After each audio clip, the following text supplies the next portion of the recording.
اللہ کا حکم تھا وہ کہیں لاس ہو گیا، وہ رب کی طرف چلا گیا، اس کے آرڈر پر قربان ہو گیا، میں نے بھی ادھر چلے جانا ہے۔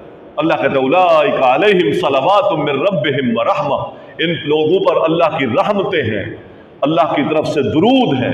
وَأُولَئِكَ هُمُ الْمُهْتَدُونَ، یہ مہتدون ہے، ہدایت یافتہ ہے، جو مصیبتوں کے وقت یہ کہتے ہیں اللہ اکبر۔ تو مصیبت رہے گی، ازمائشیں رہیں گی، ان ازمائشوں پر صبر ہے، اور اگر یہ ازمائشیں آئیں تو انا للہ و انا الیہ راجعون، یہ طریقہ ہے دنیا میں مصائب کو نپٹنے کا۔ اللہم اجرنی فی مصیبتی واخلف لی خیر منہا، اللہ اس کا نعم البدل دے۔ تو اللہ تبارک و تعالیٰ آپ کا رکھتا نہیں ہے، کانٹا بھی چبھتا ہے تو فرمایا اس کے عوض میں بھی اللہ اجر دے دیتا ہے، اجر تو ملتا ہے لیکن صبر کے ساتھ اس اجر میں اضافے ہو جاتے ہیں۔ اللہ تعالیٰ فرماتے ہیں جو لوگ حق کو چھپاتے ہیں ایسے لوگوں پر اللہ کی لعنت ہے، فرشتوں کی لعنت ہے، اور تمام لعنت کرنے والوں کی لعنت۔ لعنت، حق کو چھپانا، صحیح بات کو چھپانا، یہ لعنت کا سبب ہے۔ نبی صلی اللہ علیہ وسلم کی ایک حدیث ہے، ان لوگوں کو جہنم کی لغام پہنائی جائے گی، من سئل عن علم، کہ اس سے علم کی بات پوچھی گئی اور پھر وہ جانتا تھا اور اس نے وہ علم کی بات چھپا لی، ایسے لوگوں پر اللہ تعالیٰ کی لعنت ہے۔ یہ وہ لوگ ہیں جو اپنے مفاد کی خاطر، اپنی کرسی کی خاطر، اپنے نذرانوں کی خاطر دین حق نہیں بتاتے، صحیح بات کو چھپاتے ہیں یا اس کی تعویل کرتے ہیں کہ گنجائشیں نکل گئی، اگر اس صحیح بات کی لوگوں تک بات پہنچ گئی تو پھر میرا مجمع منتشر ہو جائے گا، میری جماعت منتشر ہو جائے گی، جو میرا قلعہ بھاری ہے عوام میں وہ کمزور پڑ جائے گا، بات کو چھپاتے ہیں۔ یہ یہودیوں کی روش تھی، لہذا بات کو نہیں چھپانا چاہیے۔ ہاں یہ بات ضرور یاد رکھیے کہ کچھ ایسی باتیں علمی ہوتی ہیں کہ ان کو بتانے سے عام لوگوں کے اندر فتنہ پھیلنے کا خطرہ ہوتا ہے، تو اس بات کو عام لوگوں سے چھپانا چاہیے۔ مثلا نبی صلی اللہ علیہ وسلم نے ابو ہریرہ سے کہا کہ جس نے لا الہ الا اللہ پڑھ لیا دخل الجنہ، وہ جنت میں گیا، اگرچہ وَإِن زَنَا وَإِن سَرَقَ، چوری بھی کرے بدکاری بھی کرے، فرمایا وہ جنت میں جائے گا۔ تو سیدنا عمر کو آ کر انہوں نے یہ خبر دی تو سیدنا عمر نے گھونسا مار دیا سینے میں، فرمایا اس بات کو اپنے پاس رکھ۔ تو یہ ایسی بات عام لوگوں میں نہ کر، لوگ پھر اپنے اعمال پر اسی طرح کی باتوں پر ایسا بھروسہ کر لیں گے کہ وہ گناہوں پر دلیر ہو جائیں گے۔ تو بعض ایسی چیزیں اب اللہ کے نبی نے بتا بھی دی اور کہا کہ لوگوں کو اس کی خبر بھی نہ دو۔ یہ بھی ہے سیدنا انس کی ایک روایت ہے، لوگوں کو اس کا نہ بتاؤ۔ کیوں؟ اس لیے کہ بعض دفعہ، اسی طرح عبداللہ بن مسعود کی ایک روایت ہے صحیح مسلم میں، وہ ارشاد فرماتے کہ بعض وہ باتیں جو آپ عام لوگوں کو بتا دو اور ان کے بتانے سے لوگوں کے اندر فتنہ فساد کی آگ بھڑک اٹھے تو ان باتوں کو ان سے روک لو، نہ بتاؤ۔ تو اس سے پتہ چلتا ہے کہ کچھ ایسی باتیں ہوتی ہیں، میں اس کی مثال دوں، آپ سمجھ نہیں پا رہے ہوں گے۔ اس کی مثالیں ایسی ہیں، مثلا ایک شخص کھڑا ہے اور تاریخ لے کے لوگوں کو بیان کر رہا ہے، وہ یزید نے یہ زیادتی کی، اس نے یہ زیادتی کی، امام حسین رضی اللہ تعالیٰ عنہ کے ساتھ یہ معاملہ ہو گیا، معاویہ نے ان کو منتخب کر لیا، اس طرح کی یہ باتیں اب کر رہا ہے ایک شخص۔ اب اس سے پوچھو کہ اس عوام کو یہ بات بتانے کی کیا ضرورت ہے، آپ ان سے کیا لینا چاہتے ہیں، ان کو بتا کر آپ کیا انصاف دلانا چاہتے ہیں سیدنا حسین رضی اللہ تعالیٰ عنہ کو، یا کس کی عدالت میں یزید کو کھینچنا چاہتے ہیں؟ یہ وہ باتیں ہیں اب ایک شخص کر رہا ہے، اہل علم کے ساتھ کر لے، جچتی ہے یہ بات، لیکن یہ ایک عالم آدمی وہ ایک عوام کے اندر کھڑا ہو کر یہ باتیں بیان کر رہا ہے، اس سے لوگوں کے ذہن منتشر ہوں گے یا مجتمع ہوں گے؟ وہ اپنے اسلاف کے بارے میں، وہ اپنے گزری ہوئی تاریخ کے بارے میں، مسلمانوں کی تاریخ کے بارے میں لوگ بدگمان ہوں گے یا اچھا گمان بنے گا؟ تو یہ اس طرح کی باتیں لے کر بہت سارے لوگ ایک انفرادیت کو لے کر بیٹھ جاتے ہیں میں نام نہیں لینا چاہتا، بہت سارے چینلوں پہ بیٹھے ہوئے، واز کی بات کرو، نصیحت کی بات کرو، فضیلت کی بات کرو، اہمیت کی بات کرو، اعمال کی بات کرو۔ آپ لوگوں کا جن چیزوں سے واسطہ ٹوٹ رہا ہے ان کی بات کرو، اخلاق کی بات کرو۔ لے کے بیٹھا ہوا ہے کس چیز کو؟ اس طرح کے فتنے کو لے کے بیٹھا ہوا اور لوگوں کو بتا رہا ہے، عوام کو بتا رہا ہے۔ اب عوام میں کیا ہو رہا ہے؟ انتشار پھیل رہا ہے، ٹولیاں بن رہی ہے، گروہ بن رہا ہے۔ ایک صحابی کے خلاف بات کرتا ہے تو دوسرے کے گروپ کے خلاف بات کرتا ہے۔ تو بھائی یہ فتنہ وہ انہی لوگوں کا ہے، یہ بھی انہی لوگوں میں شامل ہے۔ جس طرح صحیح حق بات نہ بتانے والا اللہ کی طرف سے ملعون ہے، اسی طرح امت کے اندر ایسی بات پھیلانے والا جو امت کو تفرقوں میں، فتنوں میں مبتلا کر دے، یہ بھی ملعون ہے۔ یہ کام اہل علم کا نہیں ہونا چاہیے۔ اللہ تبارک و تعالیٰ نے اس کا تذکرہ کیا، اس کے بعد اللہ تبارک و تعالیٰ نے اپنی الوہیت کا تذکرہ کیا، نشانیاں بیان کی ہیں، سورج کو بیان کیا، چاند کو بیان کیا، اسی طرح کشتی جو سمندر میں چلتی ہے اللہ تعالیٰ نے اس کو بیان کیا، دن اور رات کے اختلاف کو بیان کیا، آسمان سے برسنے والے پانی کو بیان کیا، اور پھر اس پانی کے ساتھ نکلنے والی کھیتیوں کو بیان کیا، پھر اللہ تعالیٰ نے پھیلائے ہوئے درندوں کو بیان کیا، پرندوں کو بیان کیا، تیز ہواؤں کے چلنے کو بیان کیا، زمین و آسمان کے بیچ میں پھیلنے والے اور چلنے والے بادلوں کو بیان کیا۔ فرمایا ان ساری باتوں میں عقل رکھنے والی قوم کے لیے نشانیاں ہیں۔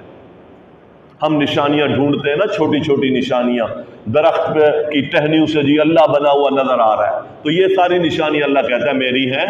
تم اللہ کی عظمت کو سمجھنا چاہتے ہو تو یہ نشانیاں تو روزانہ تمہاری آنکھوں کے سامنے ہوتی ہیں، روزانہ ہوائیں چلتی ہیں، روزانہ سورج نکلتا ہے، روزانہ کشتی کو تم چلا کر پانی پر چلا کر لے جاتے ہو۔ پھیلے ہوئے یہ جانور کس نے پیدا کیے ہیں؟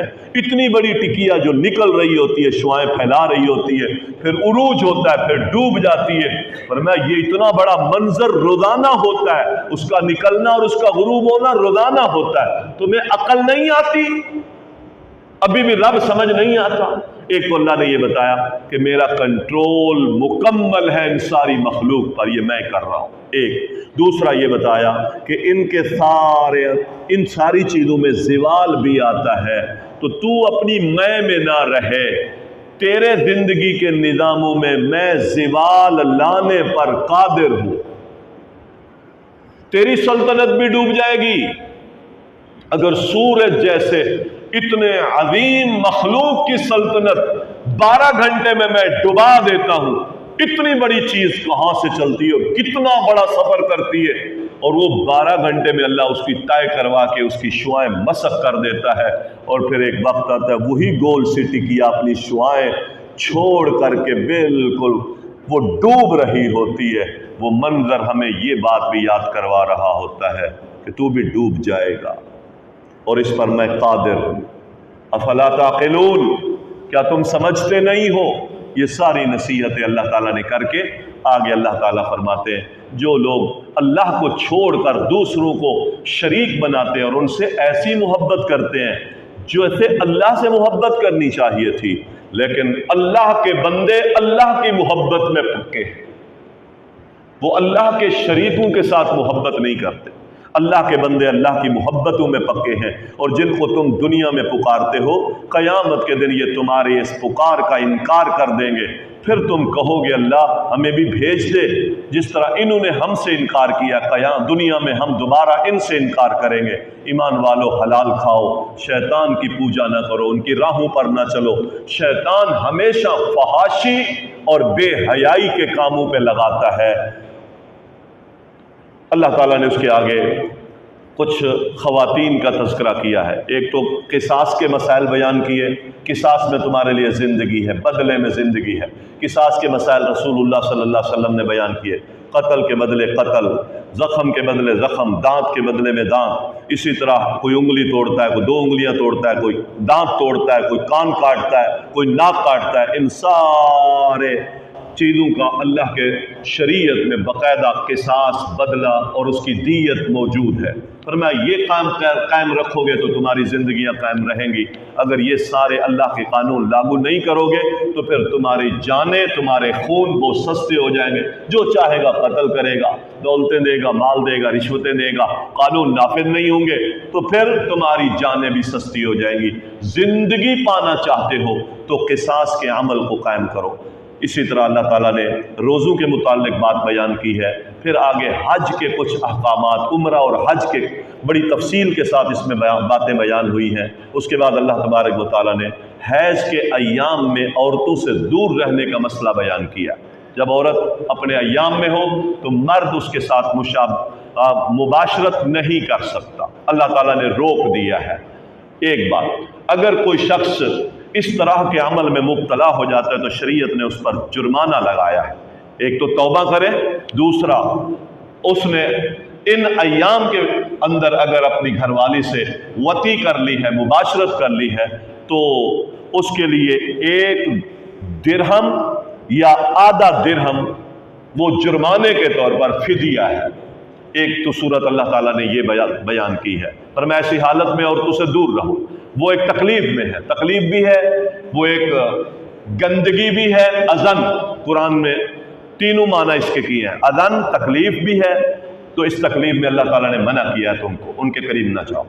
دوسرا، وہ ایک گندگی بھی ہے، بلیڈنگ ہے، خون ہے، لہذا اس کے قریب نہ جاؤ۔ تیسرا، یہ ایک اذا پریشانی بھی ہے اس کو، لہذا اس کے قریب نہ جاؤ۔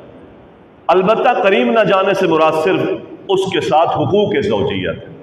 اس کا ہاتھ پاک ہے، اس کا بدن پاک ہے، اس کا کھانا بنانا پاک ہے، اس کی زبان پاک ہے، تو صرف منع یہ کیا کہ اس کے ساتھ حقوق زوجیت ادا نہ۔ نبی علیہ السلام سیدہ عائشہ کہتی ہے میرے ساتھ لیٹتے تھے، بیٹھتے تھے، حتیٰ کہ نبی صلی اللہ علیہ وسلم سردی کے موسم میں مجھے اپنے ساتھ چمٹا لیتے تھے، باتوں میں اپنے ایام میں ہوتی تھی، میرا جھوٹا آپ پی لیتے تھے، میں ہڈی چوستی تھی اپنے ایام میں ہوتی تھی، اور نبی صلی اللہ علیہ وسلم وہ ہڈی آپ لے کر میری چوسی ہوئی ہڈی کو آپ چوستے تھے۔ تو یہ جھوٹا بھی ثابت ہوا اور کھانا پینا بھی ثابت ہوا، جبکہ یہودی ایسا نہیں کرتے تھے۔ یہودی بہت دور رہتے تھے، نفرت کرتے تھے جب عورت ان ایام میں ہو۔